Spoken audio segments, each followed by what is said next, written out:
guys. Jadi kembali lagi bersama kita di segmen Chit Chat HI. Nah sekarang di sini kita bakal ngebahas isu-isu internasional yang sedang terjadi hari ini. Apa sih yang terbarunya? Coba tolong dibicarakan. Boleh Kak Indri, coba gimana sih yang mau kita bahas hari ini? Temanya apa nih? Topiknya apa nih? Jadi temanya tuh ada penolakan Rohingya di daerah Aceh guys.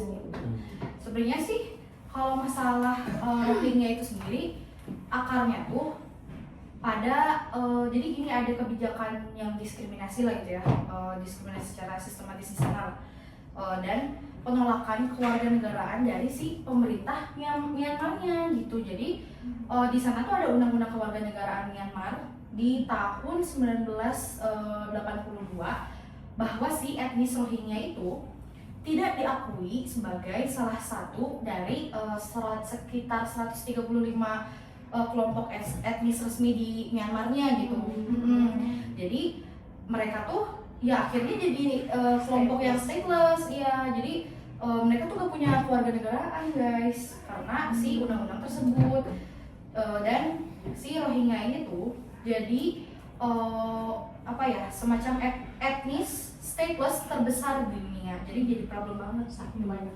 Iya, karena kan pasti tanpa status hukum ya mereka pasti kehilangan hak-hak mereka dong di negaranya gitu, dan di negara lain juga apalagi gitu ya, kayak hak-hak pendidikan gitu, terus kayak hak layanan kesehatan, terus ya jadi gak bebas lah gitu bergerak karena kan jatuhnya kayak stateless dan mungkin mirip warga ilegal kali ya, karena kan mereka gak punya identitas yang resmi gitu. Tapi berarti mereka sendiri tuh sekarang lagi nggak dapat perlindungan dari negara manapun kan? Iya. Jadi mereka tuh sekarang tuh kayak imigran ilegal gitu loh. Karena di negara sendiri aja mereka ditolak, apalagi di negara orang nggak sih? Iya, bener banget. Tapi ya, sepengetahuan aku, kalau misalkan kita tarik sejarahnya, kalau nggak salah Rohingya tuh masih ada hubungan historis tahu sama daerah Rakhine yang ada di Myanmar.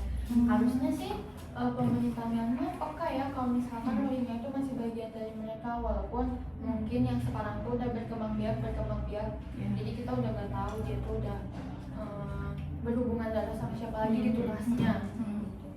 Dan juga ada konteks sejarah sedikit, orang-orang Rohingya menjadi seperti ini karena secara konteks di dalam sejarahnya pada saat masa kolonial Inggris, Rohingya itu mensupport Inggris karena Inggris itu menjanjikan menjadikan daerah otonomi Arakan, makanya jadi mereka jadi ya mensupport Inggris. Jadi sekarang mereka terdiskriminasi sekarang pemerintah sekarang. Oh berarti jadi karena mereka dulu itu satu kubu sama Inggris, terus Myanmar merdeka, terus mereka akhirnya karena dianggap pengkhianat, mereka jadi nggak diakui gitu ya. Tapi sebenarnya kasihan sama keturunan berikutnya Iya, sih. iya, Karena kayak ikut kena juga nggak sih? nggak dapet hak apa-apa jadinya. Apalagi Kayak perempuan, perempuan dan anak-anak sih. Tuh, menurut aku ya, kalau misalkan yang kali Rohingya ini tuh ya, harusnya negara tuh jangan jadi agen penindas, jangan malah mendorong si Rohingya gitu loh. Kan kasihan ya, dia tuh teroper-oper dari Myanmar naik ke atas ke Bangladesh, ditolak juga gitu loh. Nah, soalnya menurut aku ya, kedaulatan negara tuh punya nilai moral kalau misalkan dia tuh bisa berfungsi buat melindungi hak asasi manusia warga-warganya gitu loh. Iya sih, dan menurut aku ya ini tuh kayak semacam kegagalan etis dari sistem internasional gitu loh. Karena kan kalau misalkan dilihat dari, apalagi dilihat dari responsibility to protect gitu ya, dari secara perspektif teori normatif, kan harusnya tuh kalau misalkan kejadiannya kayak gini ya sebenarnya sih jangan hanya dipegang oleh satu atau dua negara ya, tapi kayak jadi kewajiban untuk institusi internasional gitu, kayak misalkan ASEAN, PBB gitu. Harusnya menurut aku sih harus ini ya, kayak apa ya, take a step lah untuk si responsibility to protect itu. Benar banget sih, soalnya kasihan keluarganya, apalagi jadi ras terbesar, mereka tuh udah berarti berkembang biak. Terus kamu tahu gak sih Rohingya yang sampai di Indonesia itu tuh kayak nggak dapat perlindungan apa-apa gitu loh, itu dari kita gitu loh. Kita cuman sanggup buat menampung doang. Karena gimana kita mau nganggap juga kan dia bukan ras kita, bukan identitas Iya. kita, ya kita mau bantu juga gimana gitu. Sebenarnya sih kalau dari humanity dan norma ya memang seharusnya bantu ya, cuma kan apa ya, bukan kewajiban dari satu dua negara gitu. Dan kan setiap negara juga punya aturan, dan aturan negara kita nggak menerima secara ilegal gitu. Apalagi dengan mereka tuh bukan satu dua lagi tapi kayak banyak gitu loh, berkelompok, dan masalahnya mereka tuh kita udah menerima, kita udah menampung, dan mereka tuh malah kembali datang lagi seakan-akan tuh kita tuh jadi tempat rumah mereka gitu, padahal kan enggak gitu, kita cuma nampung aja. Tapi so far kayak institusi internasional juga nggak ada kayak speak up apa gitu nggak sih sejauh ini?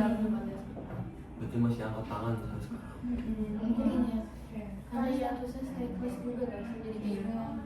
Itu kayak kalau misalkan dipandang secara teori normatif nih ya, kayak nggak adil juga nggak sih kalau misalkan beban penanganan pengungsi Rohingya tuh cuman diemban oleh Aceh, sementara Aceh pas waktu itu tuh pas apa sih daerah yang baru terkena musibah tsunami.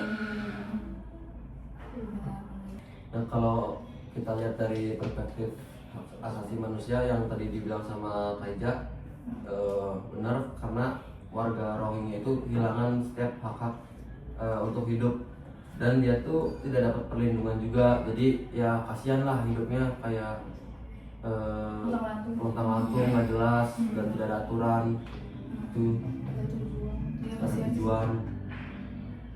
Nah iya, makanya Indonesia tuh kan dianggap perlu membantu, misalnya dengan menyediakan tempat tinggal sementara, terus makanan dan juga layanan kesehatan. Walaupun ada tantangan pro kontra di masyarakat, teori normatif tuh berpendapat bahwa nilai kemanusiaan tuh tetap harus menjadi pertimbangan yang utama. Jadi intinya si teori normatif ini tuh melihat pengungsi Rohingya sebagai manusia yang perlu ditolong terlebih dahulu, sebelum kita tuh ngelihat aspek-aspek yang lainnya. Berarti kayak ngutamain kemanusiaan gitu gak sih? Iya bener. Kalau di teori normatif tuh lebih apa ya, kayak ngelihat si Rohingya ini tuh emang harus perlu bener-bener ditolong gitu sih. Kalau dari aku ya, sebagai laki-laki yang menggunakan perspektif feminisme, aku tuh ngelihat kalau isu Rohingya di Aceh ini bukan hanya tentang negara gitu, perbatasan dan migrasi ya.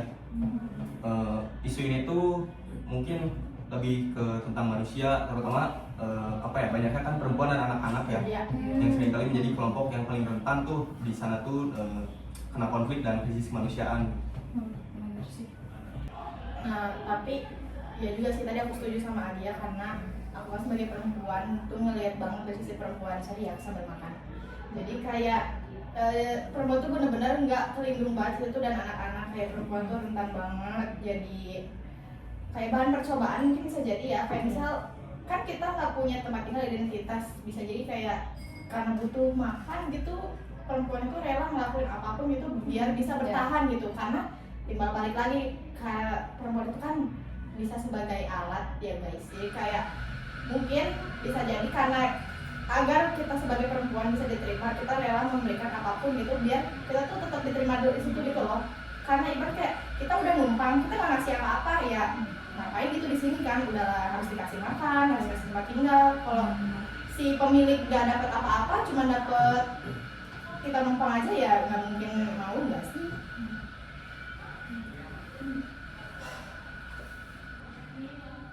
Terus meskipun pengungsi Rohingya itu diperlakukan secara manusiawi, pemerintah itu juga memiliki kewajiban moral untuk mengutamakan kesejahteraan masyarakat Aceh.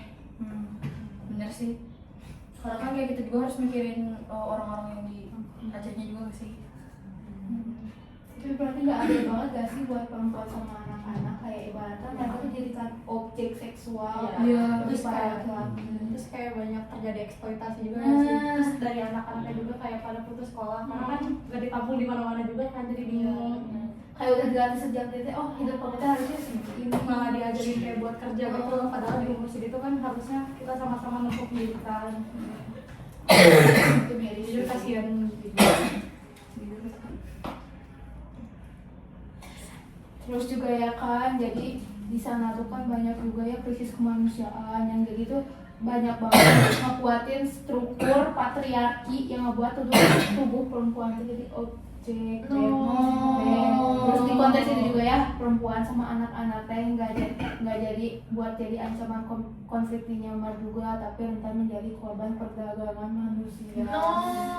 Karena gampang paling lemah gak sih, karena gampang banget bukan gampang banget sih, tapi kayak ya perempuan tuh ya semuanya bisa jadi objek gitu loh, dari tubuh dia segala macamnya, dan kalau dia punya anak bisa jadi anaknya diculik, terus kayak kamu kalau nggak mau mengaku sesuatu anak kamu dibunuh. Kayak perempuan tuh kan selalu menggunakan perasaan gitu, sedangkan mereka ini yang si Rohingya ini benar-benar seakan-akan mereka tuh nggak ada gitu, nggak ada dianggap di bumi ini.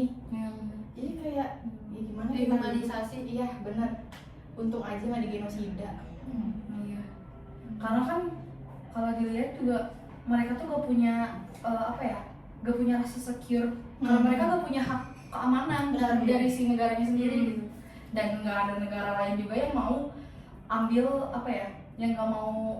yang gak bisa sih, lebih ke gak bisa menjamin banget, karena kan gak punya dokumen gitu mereka nya. Berarti kayak mereka tuh nggak bisa dilindungi dan nggak bisa berlindung. Iya sih. Faktanya sebenarnya kayak berlindung ya ke siapa? Berarti statelessnya Rohingya tuh itu tuh bukan cuma masalah domestik doang, tapi itu tuh jadi tanggung jawab komunitas internasional, termasuk organisasi regional. Jadi meskipun organisasi regional mempunyai prinsip non intervensi, tapi jangan dijadikan si non intervensi itu tameng agar kabur dari tanggung jawab responsibility to protect itu. Dan seharusnya juga etnis Rohingya ini dapat human security ya, dapat human secure lah gitu dari institusi internasional dan dari aktor internasional, karena kan kalau misalkan first step itu susah ya ngurusnya, karena selain mereka harus punya dokumen, selain mereka harus punya kewarganegaraan terlebih dahulu lah untuk dilindungi oleh suatu state gitu, atau dari sebuah negara gitu, karena ya itu dia, mereka stateless. Jadi seharusnya institusi internasional itu memberikan human security yang nggak bisa diberikan oleh negaranya sendiri buat Rohingya. Karena kan masalah ini bukan baru 5 tahun atau 3 tahun yang lalu, tapi ini udah berbelasan tahun yang lalu dan belum bisa terselesaikan sama sekali gitu. Justru malah makin parah nggak sih, karena makin banyak aja gitu yang datang. Dan mereka juga berkembang biak.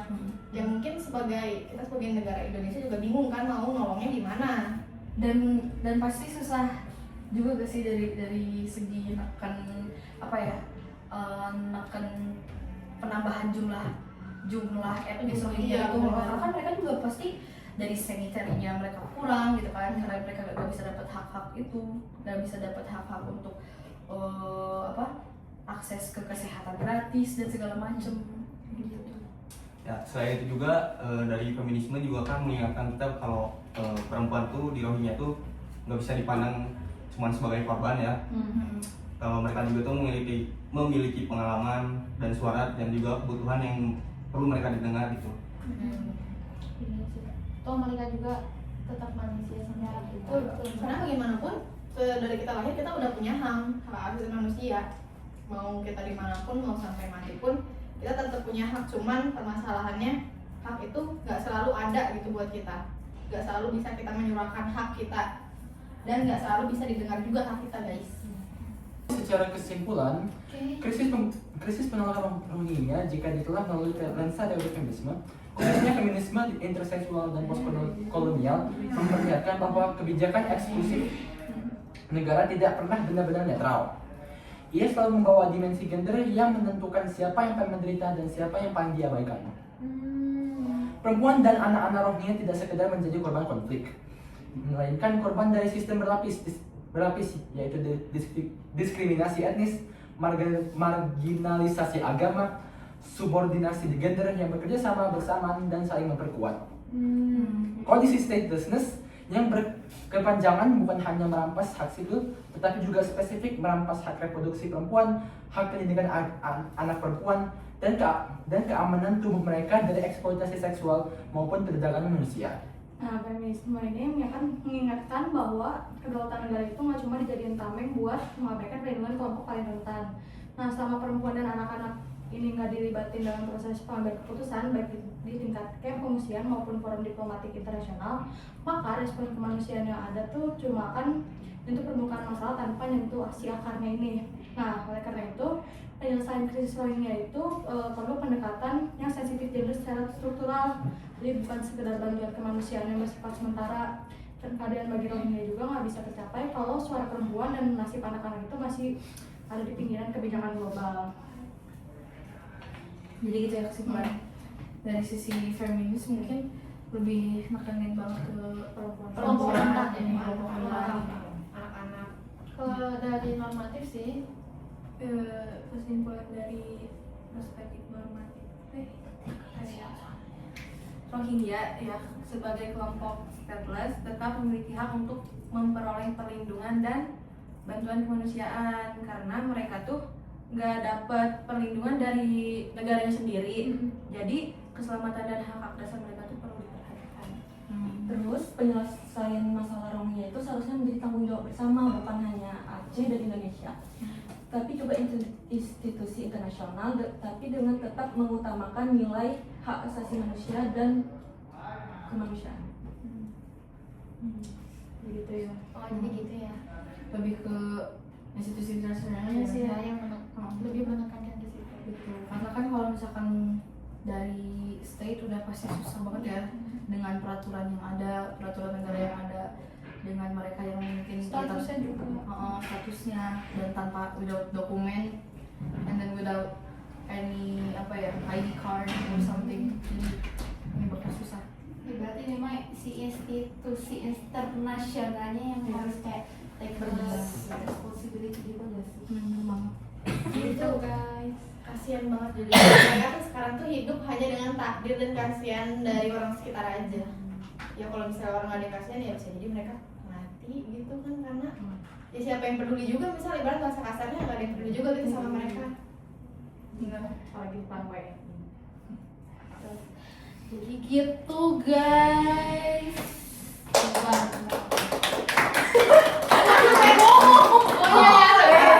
Jadi gitu guys. Bloopers ini bloopers. Jadi gitu guys. Nah, menurut kalian gimana? Let us know in the comment. Yeay.